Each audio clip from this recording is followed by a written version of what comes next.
성가대 귀한 찬양 감사합니다. 너무 귀한 찬양 잘 들었는데 제가 들으면서 드는 생각이 이거는 하나님이 더 기뻐하실 찬양이다. 아멘. 저도 참 귀한 찬양 성가대다 이런 생각이 들었는데 하나님이 더 기뻐하실 것 같아요. 아멘. 귀한 찬양 불러주신 성가대 감사드리고 잠시 기도하겠습니다. 말씀의 주인이 되신 하나님, 이 귀한 강단에 부족한 종을 세우셨습니다. 둔한 입술을 성령님께서 주장하여 주셔서 하나님 귀한 은혜의 말씀이 선포되어지게 하시고 듣는 자나 전하는 자가 다 하나님의 은혜와 사랑 안에서 진정 하나님을 높여드리는 복된 말씀의 시간 되도록 주여 주장하여 주시옵소서. 예수님의 이름으로 기도드립니다. 아멘. 이 귀한 강단에 부족한 종을 세워주신 예수마을교회 성도들과 또 우리 정인호 목사님께 먼저 감사의 인사를 드립니다. 정인호 목사님은 저희 1년 선배십니다. 그러니까 감리교 신학대학에 같이 동문을 했고 1년 먼저 들어가셨습니다. 그러니까 제가 정인호 목사님보다 1년 모자릅니다. 그래도 훌륭한 목사입니다. 왜냐하면 정인호 목사님이 너무 훌륭하신 분이거든요. 저희가 학교 들어갈 때 신학대학 중에 정기 후기로 나눴었는데요. 그때 정기의 신학대학은 저희 학교밖에 없었어요. 그러니까 좀 실력 있는 학교죠. 근데 그 중에서도 정인호 목사님이 80학번으로 들어오셨는데 그 80학번이 그래도 저희 감신 역사상 가장 좋은 성적으로 들어온 그런 학번 중에 한 학번입니다. 그러니까 정인호 목사님 나름대로 실력이 있으신 분입니다. 거기다 만나보면 성품도 참 좋습니다. 어떻게 저렇게 오묘한 성품을 가질 수 있을까 이렇게 흠모하게 됩니다. 그 정도에서 끝쳐야 되는데 얘기하다 보면 목소리를 다 바리톤 음성을 깔면서 얘기를 할 때는 살짝 기가 죽습니다. 아주 그냥 그 저음으로 사람에게 그냥 그 온유한 마음과 함께 전달될 때면 참 좋은 목사님을 이렇게 알게 됩니다. 아마 이 좋은 목사님하고 같이 여러분들이 신앙생활을 해서 그런지 얼굴 표정이 참 환하고 좋습니다. 예. 여러분들 같이 이 환한 얼굴들과 함께 인사를 나누실 때에 뭐라고 인사하시냐면 참 잘생기셨습니다.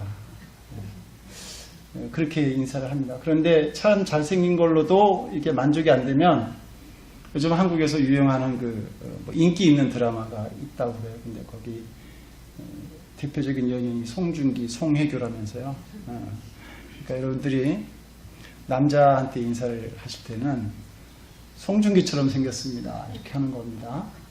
여성분들한테는 송혜교처럼 생겼습니다. 이렇게 인사를 나눠주시기 바랍니다. 같이 옆에 있는 분들하고 인사를 나눠주세요.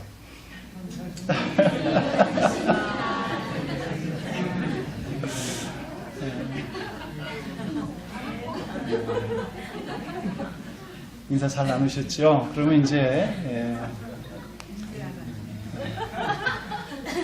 답례를 하는 겁니다. 답례를 답례하는 거. 우리 한국 사람들 인사하면 또 답례를 해야 되잖아요. 그때 여러분들이 뭐라고 대답을 하시냐면 참 잘생겼습니다. 뭐 송중기처럼 생겼습니다. 이러면 그거 지금 알았어? 그러는 겁니다. 다시 한번 인사들 해보세요. 송중기처럼 생겼습니다. 예, 너무 좋습니다. 여러분 인사들 나누실 때 웃는 모습으로 인사를 잘 나누셨는데 어때요? 인사를 나누시면서 그 환한 얼굴은 참 보기 좋은데 그 환한 얼굴 뒤에 어떤 생각을 하고 있을까? 어떤 세상을 살아가면서 근심이나 염려 같은 건 없을까? 그 마음속에서 무슨 생각을 하고 있을까? 우리는 알 수는 없을 겁니다. 그냥 환한 얼굴만 보일 뿐이죠. 그래서 많은 분들이 그렇게 생각해요. 내 속마음은 감춰져 있다. 사람들에게 감춰져 있다. 사람들은 알지 못한다. 잘 숨기고 나는 산다. 이렇게 생각하죠. 그래서 한국 속담에도 10길 물속은 알겠는데 한 길 사람 속을 잘 모르겠다. 그런 말들을 합니다. 근데 이건 사람들이 가지는 착각입니다. 우리 한자성어에 견물생심이란 말이 있어요. 물질을 보고 이익을 보았더니, 재물을 보았더니 없던 마음이 생겨나더라, 그겁니다. 명예나 권력 같은 거 이렇게 보니까 속 중심이 살짝 드러나더라는 거죠. 세상의 즐거움이나 쾌락이나 사람과의 관계를 통해서 감춰졌던 마음들이 슬슬슬슬 올라와서 보여진다는 겁니다. 그래서 예수님도 누가복음 12장 2절에서 그렇게 말씀해요. 감추인 것이 드러나지 않을 것이 없고 숨은 것이 알려지지 않을 것이 없나니. 다 드러난다는 말입니다. 근데 언제 우리의 이 속마음이 가장 잘 드러날까요? 고난이나 위기를 맞이할 때입니다. 인생의 어려움을 맞이하면 숨겨졌던 것들이 쓱 나타납니다. 제가 한 번은 지방 목사님들을 모시고 또 미국에서 목회하는 KMC 목사님들을 모시고 한국 부평교회를 방문한 적이 있습니다. 세미나를 하러 갔는데 그 일정 중에 1박 2일 동안 이 부평교회에서 저희들 고생한다고 여행을 짜주셨어요. 1박 2일 한려수도로 갈 수 있도록. 근데 이제 한려수도를 가려면 아침 일찍 김포공항에 와서 비행기를 타고 경남 사천으로 가서 경남 사천에서 이제 차를 타고 한려수도로 가는 겁니다.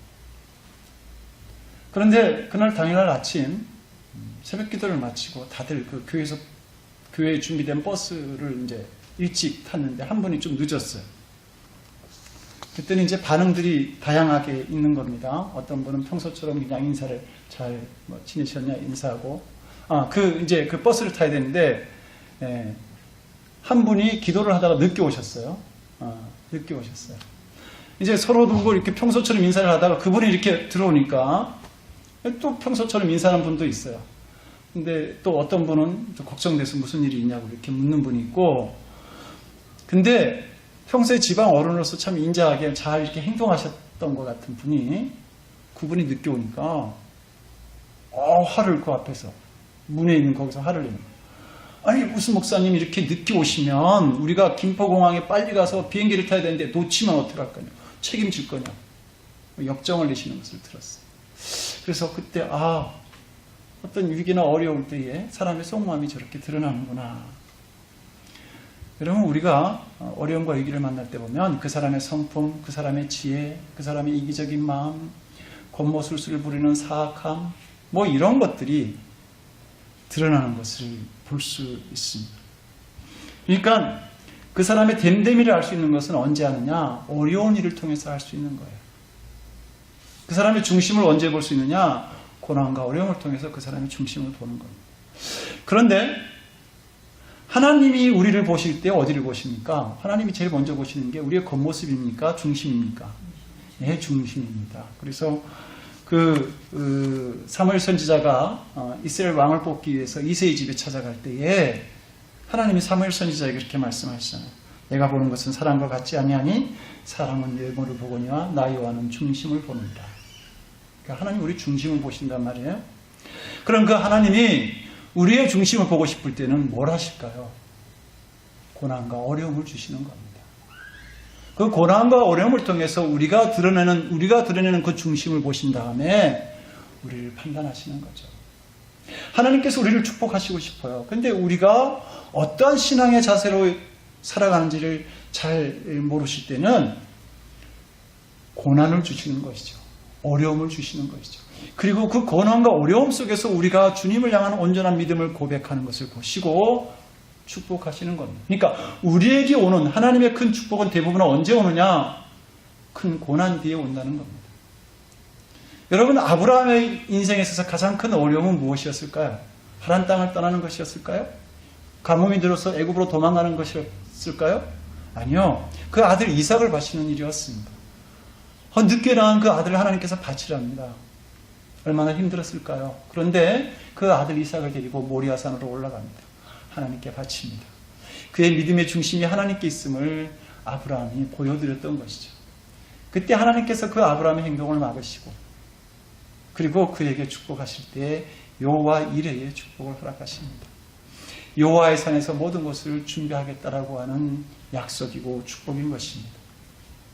성도 여러분, 여러분들에게 어려운 일이 생깁니까?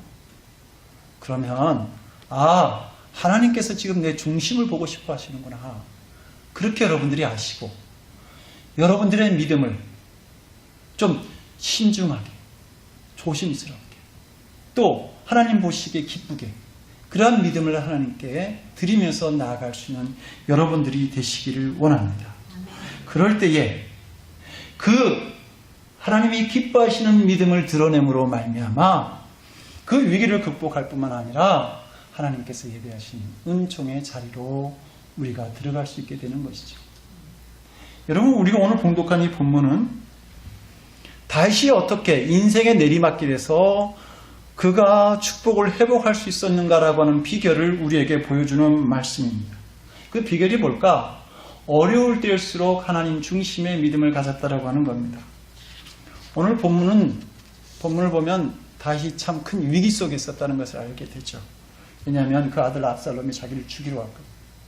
그러니까 그 전쟁을 피해서 예루살렘 성을 다 내주고 지금 도망가는 겁니다. 여러분, 그 모습이 얼마나 비참했던지 30절에 보니까 다윗이 감람산길로 올라갈 때에 머리를 가리우고 맨발로 울며 행하고 저와 함께 가는 백성들도 각각 그 머리를 가리우고 울며 올라간다고 그랬어요. 여러분, 한 나라의 왕이 지금 하고 있는 꼴을 보십시오. 머리를 가리고 맨발로 울며 그리고 지금 도망을 가는 겁니다. 그런데 더 참 답답한 것은 23절에 보니까 하는 말씀이 다윗과 함께 가는 백성들이 가는 방향이 광야였다라고 말합니다. 이 다윗과 지금 함께 가는 백성들이 다윗의 갈 길이 뻔하다는 겁니다. 이 세상에 의지할 어떤 다른 성이나 다른 곳으로 기름진 곳으로 도망하는 것이 아니라 광야로 도망해야 된다는 것을 백성들이 알고 있었어요. 그래서 백성들이 먼저 광야로, 먼지는 아무도 기다릴 것 없는 그 광야로 지금 가고 있어요. 다윗이 가는 길이 지금 그런 고난의 길이었다라고 하는 겁니다. 그런데 그 길을 가는 다윗의 마음은 더 힘들었을 거예요. 왜냐하면 자기의 사랑하는 아들 압살롬이 자기를 죽이러 오니까요. 그런데 다윗이 그렇게 힘든 마음으로 어떤 절망적인 상황 속에서 길을 가고 있는데 나루토에서 다윗의 사람이었던 대지상 사독이 법궤를 메고 지금 다윗을 기다리고 있습니다. 여러분, 법궤라고 하는 것은 이스라엘 백성들에게 어떤 의미를 가지는 겁니까? 그것은 하나님이 임재하시는 장소라고 하는 거룩한 성물입니다. 거룩한 물건입니다. 이스라엘 백성들이 애굽을 탈출할 때에 하나님께서 내가 너희와 함께 하겠다 약속하시고 난 다음에 그 약속의 증표로 보여주신 게 뭡니까? 법궤의 구름기둥과 불기둥으로 함께 하시고 내가 너희와 함께 하시겠다라고 하는 그것을 증표를 보여주신 거 아닙니까? 그러니까 법궤라고 하는 것은 뭐예요? 하나님이 함께하는 장소입니다. 하나님이 함께 하시는 물건입니다. 그러면 그 법궤를 가지고 있다는 것은 어떤 의미를 가지는 거예요? 하나님이 인정하는 사람이라고 하는 의미를 가지는 겁니다.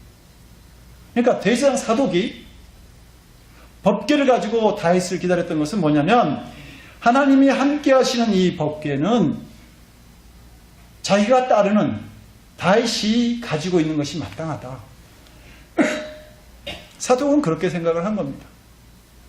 그리고 사독의 마음속에는 또 뭐가 있었냐면 하나님이 함께 하시는 법궤를 가지고 있다라고 한다면, 다윗이 가지고 있다라고 한다면 백성들의 마음이 이 다윗 왕으로부터 떠나지 아니하리라. 그런 생각이 이 사독에게 있었어요. 그런데 다윗이 뭐라 그럽니까? 그 법궤를 메어다가 도로 예루살렘으로 가지고 가라고 말합니다.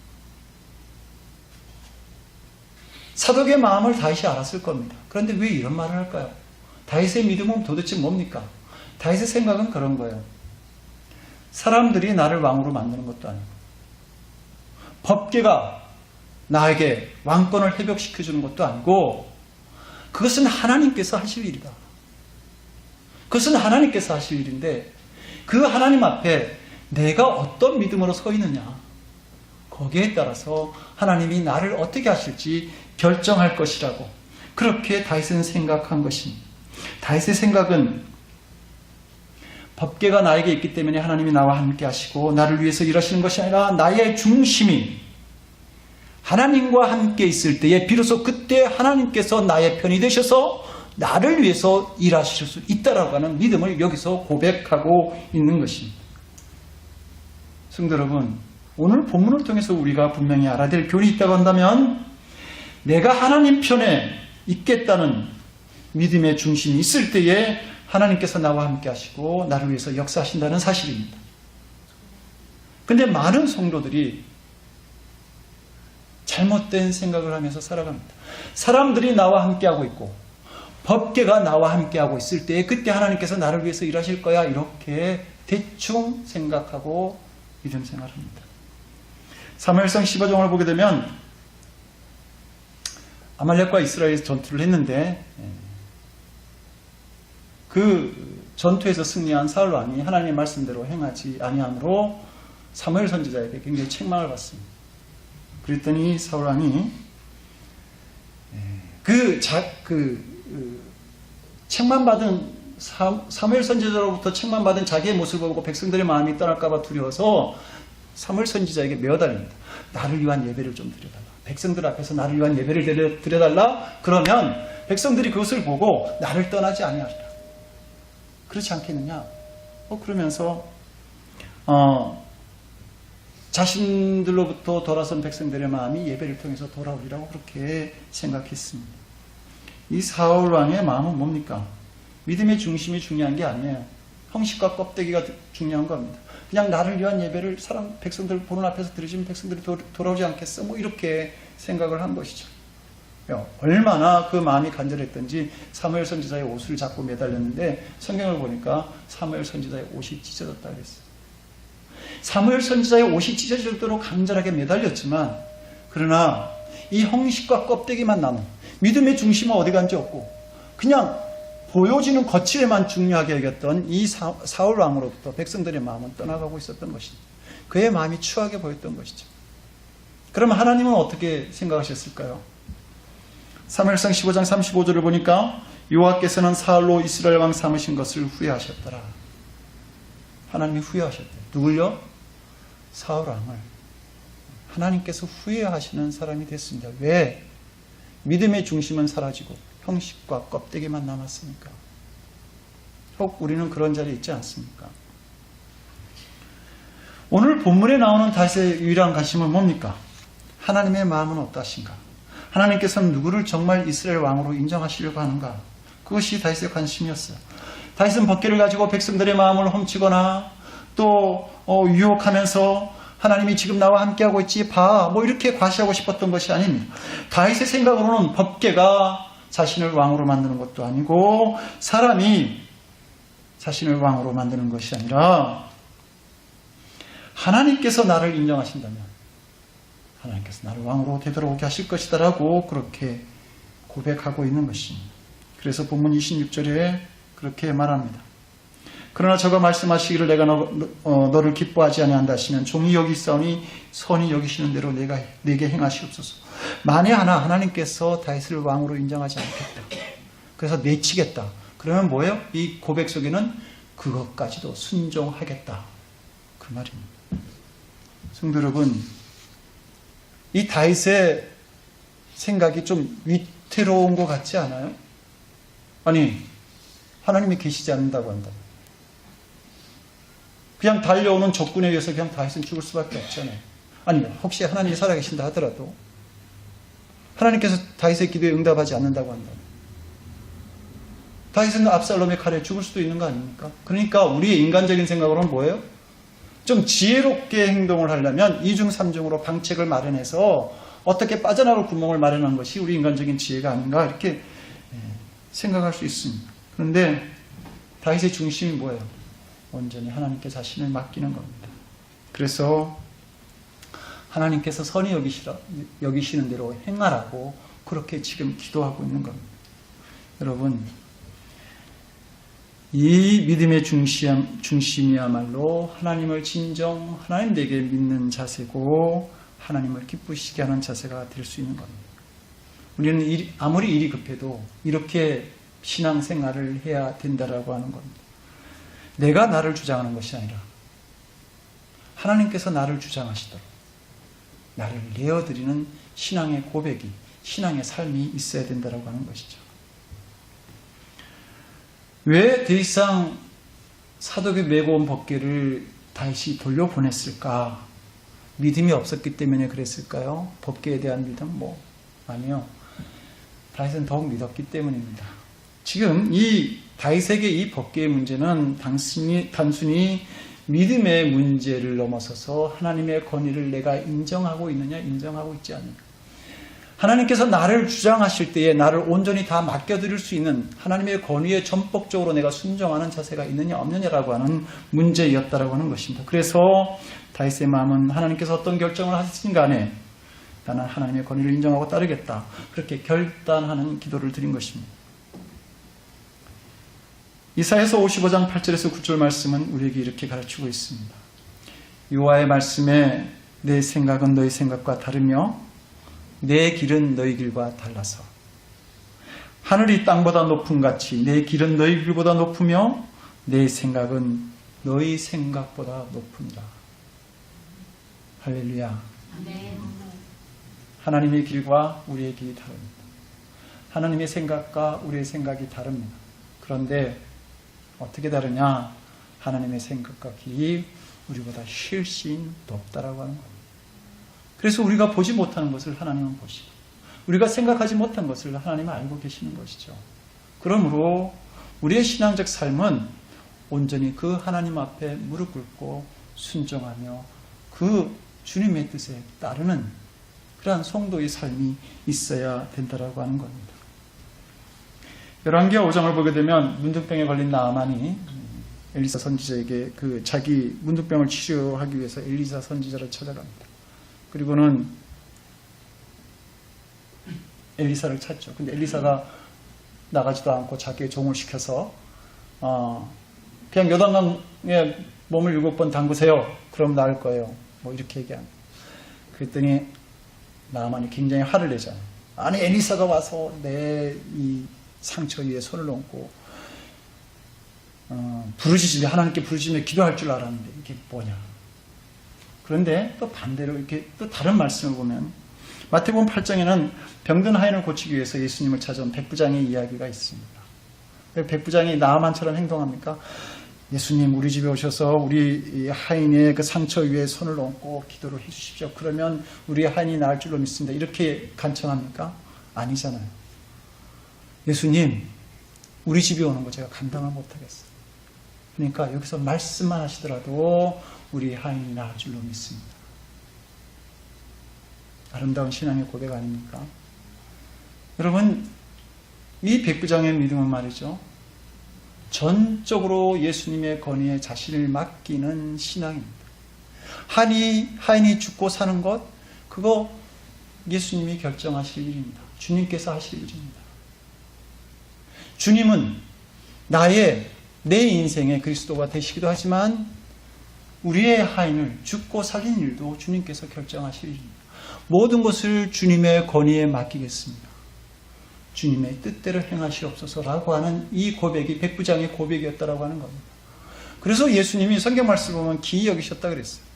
이 백부장이 이방인으로서 예수님을 믿은 것뿐만 아니라 예수님의 온전한 권위까지 다 받아들이고 있었기 때문입니다. 오직 예수님 중심의 믿음이었던 것이죠. 여러분 우리는 어떤 믿음을 가지고 있습니까? 나만의 믿음입니까? 백부장의 믿음입니까?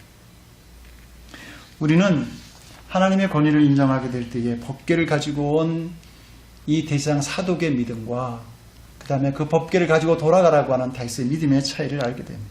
다윗의 믿음은 하나님을 내 마음대로 움직이려고 해서는 안 된다는 것입니다.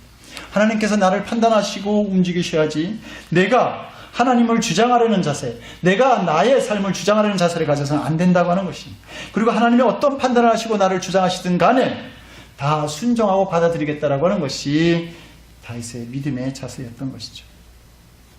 근데 성도 여러분, 여러분들 어떻습니까? 우리는 안타깝게도 일이 급해지면 하나님의 권위를 인정하고 복종하기보다는 내 뜻을 먼저 주장하지 않습니까? 그리고 내 뜻이 이루어지기를 원해서 하나님을 이용할 때가 있지 않습니까? 사무엘하 4장을 보게 되면 이스라엘 백성들이 블레셋과 싸웠는데 졌어요. 그러니까 이 이스라엘 백성들이 모여서 회개하기를 법궤를 가지고 나아가자. 법궤를 가지고 나아갈 때에 한 번도 진 적이 없어. 그러니까 법궤를 가지고 나가면 하나님께서 또 역사하셔서 우리가 블레셋과의 싸움에서 이기게 하실 거예요. 그리고 법궤를 메고 전쟁터로 나갑니다. 어떻게 됐어요? 이겼습니까? 졌습니까? 졌습니다. 더욱 심하게 졌습니다. 여러분, 이스라엘 백성들이 믿음이 없었어요? 아니, 믿음이 있었습니다. 근데 그 믿음이라고 하는 게 뭐죠? 자기 중심적인 믿음인 것입니다. 자기 중심적인 믿음을 통해서 뭐예요? 하나님을 이용하고자 하는, 하나님을 부려먹겠다라고 하는 이 잘못된 믿음이 그들에게 있었다라고 하는 겁니다. 그들이 먼저 해야 될 일이 뭐예요? 왜 하나님께서 지금 이 전쟁에서 우리를 지게 하셨을까? 하나님의 뜻을 헤아리고 그들의 부족함을 살피면서 무릎을 꿇고 하나님의 건의 앞에 주여 우리의 죄를 용서하여 주시옵소서, 그리고 하나님의 온전한 뜻이 다시 우리에게 나타나기를 원합니다라고 하는 그 하나님께 자신들을 맡기고 드리는 하나님의 건의 앞에 무릎 꿇는 신앙적 자세가 필요한 거 아니었습니까? 근데 그들은 하나님을 이용하려고만 했어요. 성도 여러분, 우리는 어떻습니까? 우리도 살아가면서 우리의 삶을 막아서는 대적들도 있고 우리의 길을 방해하는 세력들도 있는 것을 우리가 알게 됩니다. 그런데 그때 그 순간 여러분들은 어떤 기도를 하십니까? 우리가 가정이나 친구 관계나 직장이나 교우 관계 속에서 어떤 트러블이 생길 때에 여러분들 그렇게 말하지 않습니까? 하나님, 제 편이 되어주세요. 그래서 하나님이 제 편에서 일하신다라고 하는 그 주님의 능력을 저들에게 꼭 좀 보여주십시오. 이렇게 우리 기도하지 않습니까? 예수님이 일행이 사마리아로 들어가는데 사마리아 사람들이 예수님이 일행을 막았어요. 그때 요한이 뭐라 그래요? 주님, 하늘로서 불을 명하셔서 저들을 확 살라버리라고 그럴까요? 이런 요한의 마음 같은 것들이 우리가 우리의 대적과 부딪힐 때에 그런 마음을 갖지 않습니까? 이런 마음의 중심에는 하나님이 지금 내 편이 되셨어.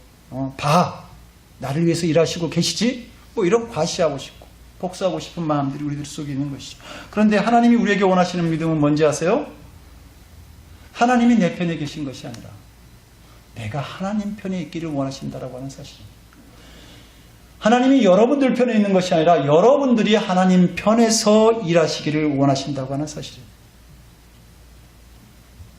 미국에 남북전쟁이 일어났어요.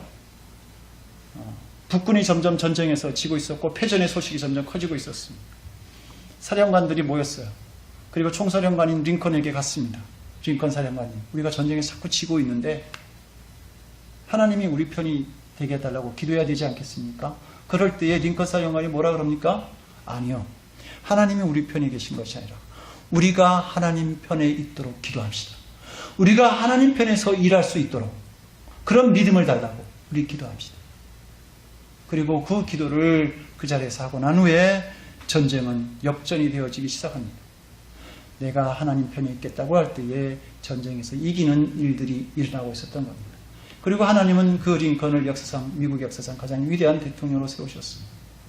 성도 여러분, 하나님이 우리에게 요구하시는 믿음은 하나님 내 편에 계셔주세요, 이게 아니라 내가 하나님 편에 있는 것. 근데 여러분 이상해요.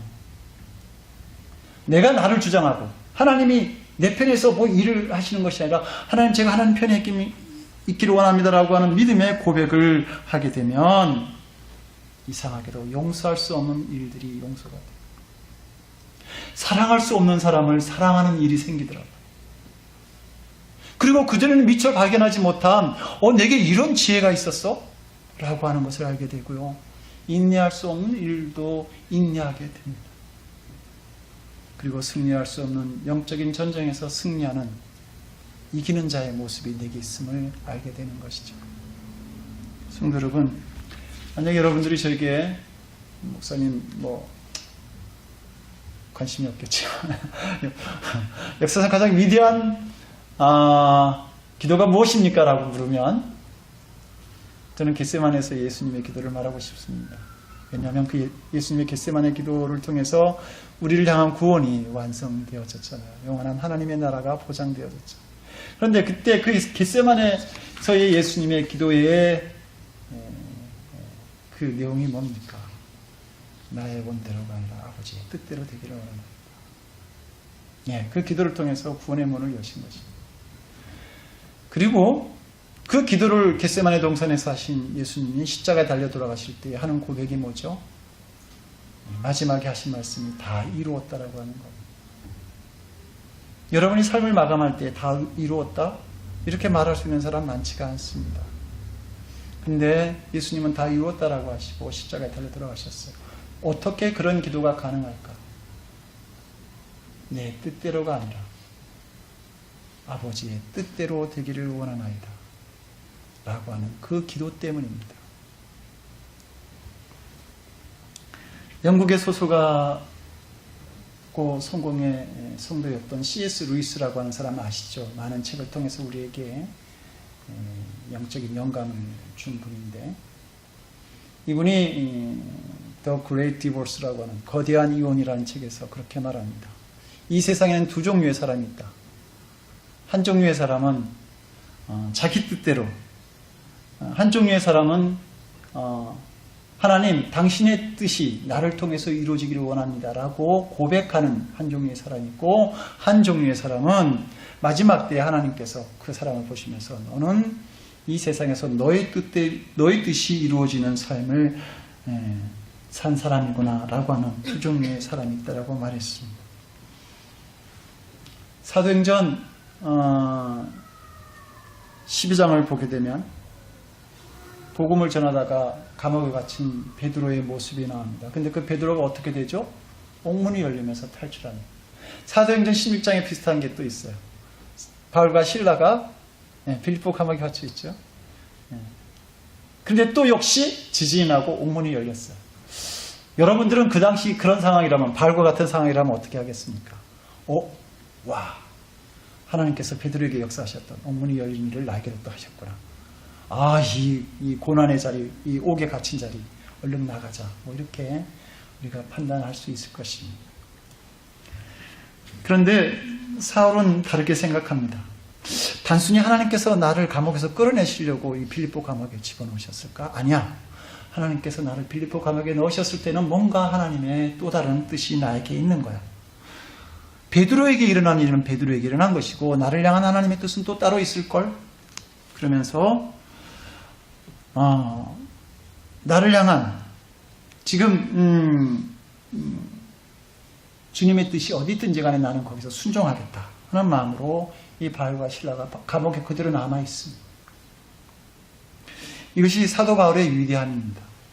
고난 가운데서도 모든 일을 자기 중심으로 생각하지 아니하고 하나님 중심으로 판단했다라고 하는 것입니다. 그리고 우리는 성경을 읽어가다 보면 이 사도 바울의 판단이 정확했음을 알게 됩니다. 잠자던 간수가 깨어났습니다. 근데 옥문이 열린 것보다 더 이 간수가 놀랬던 건 뭐냐면 그 옥에 갇혀있는 바울과 실라가 도망가지 아니하고 거기 있었다라고 하는 사실이에요. 너무 놀라서 바울과 실라를 어찌 그럴 수 있는지 자기 집에 데려가서 말씀을 듣습니다.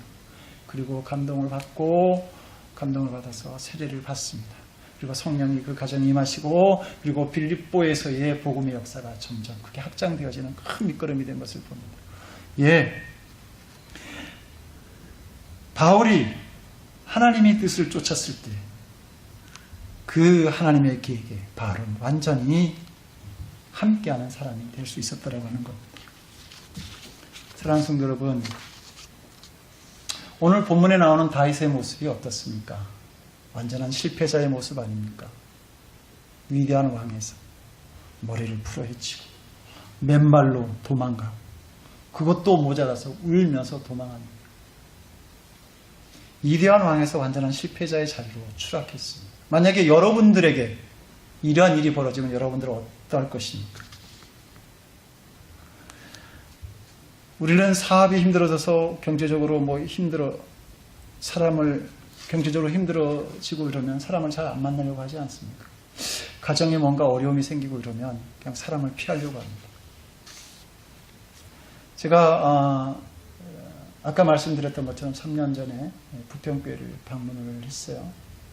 그리고는 이제 많은 분들이 안 간다 그래서 그때 제가 선교부 총무로서 모임을 리더했었는데 안 간다 그래서 건강검진을 프로그램을 만들었어요. 싸게, 한국에서 싸게. 우리 선교부의 돈을 탁 투입을 해서 그래서 아주 오신 분들 다 싸게. 그랬더니 좀 더 많은 분들이 오셨어요. 그래서 이제 건강검진을 받았어요. 근데 거기서 건강검진을 받았는데 다른 분들 다 괜찮은데 저 혼자만 문제가 생겼어요. 그 위암 종양이 발견돼요. 근데 이제 그것도 모르고 저희 친구들은 제가 한국에 왔다 그러니까 우리 같이 식사하자 그러고 저녁에 저를 이제 저녁 식사에 초대를 했어요. 근데 이제 갔습니다. 그랬더니 그 식사 자리에 왜 그런 자리에는 좀 잘 나가는 친구들만 모이는 거죠? 네? 뭔가 좀 있는 친구들만 그 자리에 모였어요. 뭐 한 1000명 넘게 목회를 하고 있는 친구, 또 교회 부흥됐다고 교회 건축 설계도를 들고 온 친구, 또 저희가 나온 감신의 그 교수로 있는 친구, 뭐 이런 친구들만 쭉 모였어요. 저는 작은 교회를 담임하고 있잖아요. 괜히 그 자리가 불편해지더라고요. 이 자리 그냥 빨리 빠져나갈까? 여러분들은 어때요? 그런 상황이 되면. 지금 미국에 이제 4월 30일까지 지금 입시철이죠. 그죠? 그래서 이제 원서를 아이들이 4월 30일까지 대학에 넣어야 되는데, UCLA에 넣었어. 뭐 이러면, 목에 힘 좀 주고. 그렇지 않으면 조금, 뭐 그런 겁니까? 한국에서는 입시철이 되면 많은 사람들이 전화번호를 바꾼대요. 입시철이 끝나고 나면 자기 아들 떨어졌다고 그거 얘기하기 싫어가지고 전화번호 막 바꾼답니다. 여러분도 그렇습니까? 근데 더 큰 문제가 있어요. 이렇게 해서 자기의 삶에 어려움이 생기면, 위기가 오면 사람과의 관계만 멀어질 뿐만 아니라 하나님과의 관계까지 멀어지는 사람들이 있어요. 그래서 교회를 나오지 않고 믿음으로 방황하는 사람들을 우리가 볼 수 있게 된다라고 하는 겁니다. 이게 무슨 의미를 가지는 거예요? 이 세상의 가치관이라고 하는 것이 사람들의 관계뿐만 아니라 하나님의 관계까지 결정 지을 수 있다라고 하는 거예요. 그래서 뭔가 세상적으로 잘 되면 하나님이 나와 함께 하시는 거예요. 하나님은 정말 좋으신 분이야. 뭐 이러면서 다니지만 위기나 어려움이 오면 그렇게 말합니다. 정말 하나님 살아계시는 거야? 왜 나한테 이런 어려움이 와? 뭐 이러면서 하나님과의 관계까지 외면해지고 단절되어지고, 그러면서 믿음의 길에서 떠나서 교회를 떠나서 방황하는 성도들의 모습을 볼 수 있다고 하는 것입니다. 왜 그런 거예요? 왜 이런 행동하는 겁니까? 이런 마음을 갖는다고 하는 것은 아직도 어려움을 통해서 선하게 역사하시는 하나님을 믿지 못한다고 하는 증거입니다. 동시에 내가 하나님이 아니라 세상을 붙잡고 살아간다는 증거이죠. 세상 만족과 세상 자랑, 그것을 추구하면서 살아가고 있다라고 하는 겁니다. 근데 여러분, 창세기를 보면 롯이 아주 좋은 땅에서 기름진 것을 먹으면서 잘 살죠. 그런데 그 마지막은 어떻습니까? 비참하지 않습니까? 참 비참해요. 그죠? 너무 비참해요. 잘 되는 것 같았는데 마지막이 그냥 아주 이상해졌어요. 근데 요셉은 어떻습니까? 요셉은 참 이상해요. 요셉은 뭐 별로 그렇게 힘이 없는데도 불구하고 형들에게 미움을 받고, 그리고 죽음을 당할 뻔하다가 이 노예로 팔려가서 열심히 저 보디발의 집에서 열심히 잘 섬기고 했는데 억울하게 누명을 쓰고 죄수의 몸이 되고, 죄수의 몸이 돼서도 열심히 잘 살았는데도 불구하고 떡 맡은 가늠장, 술 맡은 가늠장 뭐 잊어먹고 힘든 길을 가잖아요. 근데 결국은 어떻습니까? 힘든 길을 가는 것 같은데 결국은 하나님께 쓰시는 위대한 사람의 자리에 올랐던 요셉을 볼 수 있습니다. 오히려 억울하고 괴로운 일을 당했지만 그로 인해서 더 큰 축복의 사람이 되었다고 하는 겁니다. 그러므로 성도 여러분, 제가 여러분들에게 부탁드리고 싶은 것은 여러분들의 믿음이 그냥 여러분들의 믿음이 좀 단순하고 깊이 하나님을 신뢰하는 그러한 믿음이 있기를 원하는 것입니다. 믿음의 중심이 흔들려서는 안 된다라고 하는 것입니다. 우리 순간순간 되어지는 일만을 보면서 그때마다 마음이, 믿음이 여리저리 막 바뀌어지고 요동치면, 그래서 하나님의 존재하심이나 사랑을 우리의 생각을 가지고 판단하게 된다고 한다면 우리는 하나님의 은혜와 사랑을 받으면서도 하나님을 원망하는 그런 신앙의 삶을 살아갈 수 있다고 하는 겁니다. 그런데 어떤 어려움과 역경을 통해서도 우리는 하나님에 대한 온전한 믿음을 고백하게 되면 그 어려움과 역경 뒤에 우리를 축복하시는 하나님을 우리는 만날 수 있게 되는 것이죠. 다시 골리앗 앞에 섰습니다. 세상적으로 보면 참 불행한 일입니다. 이길 수 없는 싸움 앞에 그가 섰으니까. 여러분, 그런데 그 일로 말미암아서 다시 위대한 사람으로 선택되지 않습니까? 백성들이 노래하지 않습니까? 사울은 천천히인데 다윗은 만만이다. 성도 여러분, 이 말씀을 마치면서 드리고 싶은 말은 여러분들이 신앙생활을 하면서 하나님 내 편이 되셔야 됩니다라고 기도하는 성도가 아니라 하나님, 제가 언제나 하나님 편에 있기를 원합니다. 어떤 고난과 어려움 속에서도 제가 하나님 편에 서서 하나님께서 무엇을 요구하시는지 그 뜻을 이루어드리는, 그 하나님의 뜻에 온전히 순종하는 하나님의 자녀가 되기를 원합니다 하는 그러한 고백이 있기를 원하는 것입니다. 세상적인 유익이나 즐거움을 따라서 그냥 흔들린, 우리의 믿음이, 나의 믿음이 흔들리는 그런 성도가 아니라 어느 상황 속에서도 흔들리지 않는 믿음의 중심이 있다고 한다면 하나님이 주시는 축복의 대상이 우리 모두가 될 수 있다고 하는 것이죠. 특별히 지금 고난 중에 있는 사랑하는 성도 여러분들에게는 하나님 편에 언제나 서 있기를 원하는 믿음의 고백을 더욱더 힘있게 하면서 나가기를 원합니다. 여러분, 예수마을교회도 지금 이 예수마을교회도 오는 어려움이 있을 것입니다.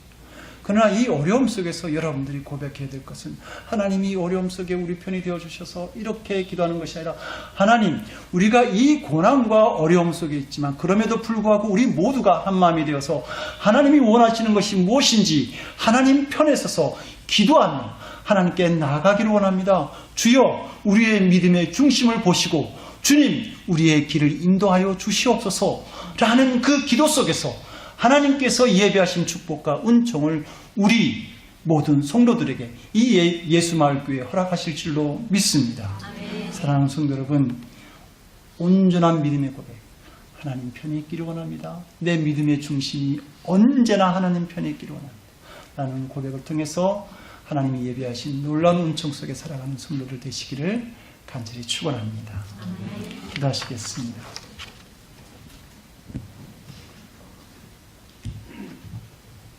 언제나 우리와 함께 하시고 우리의 삶을 살피시는 하나님, 저희들이 고난과 어려움 중에 있을지라도 우리의 믿음의 중심은 언제나 하나님을 바라보게 하시고, 그래서 우리가 하는 고백들이 하나님 이 고난 가운데 있습니다, 빨리 오셔서 저의 문제를 해결해 주십시오라가 아니라 하나님 이 고난과 어려움 속에서도 하나님께서 원하시는 뜻이 어디 있는지 살펴보며 하나님의 뜻 가운데 하나님의 원하시는 그 자리에 저희가 있기를 원합니다라고 하는 온전한 신앙의 고백을 저희들이 할 수 있도록 주님 도와주시옵소서. 이 믿음이 흔들리지 않도록 주여 함께하여 주시옵소서. 어려움 속에서도 하나님께 영광을 돌리고 하나님을 기쁘시게 하는 성도들, 그래서 하나님께서 예비하신 축복을 누리는 우리 모두가 될 수 있도록 주님 은총을 베풀어 주시옵소서. 감사드렸고 우리 주 예수 그리스도 이름 받들어 간절히 기도드리옵나이다. 아멘.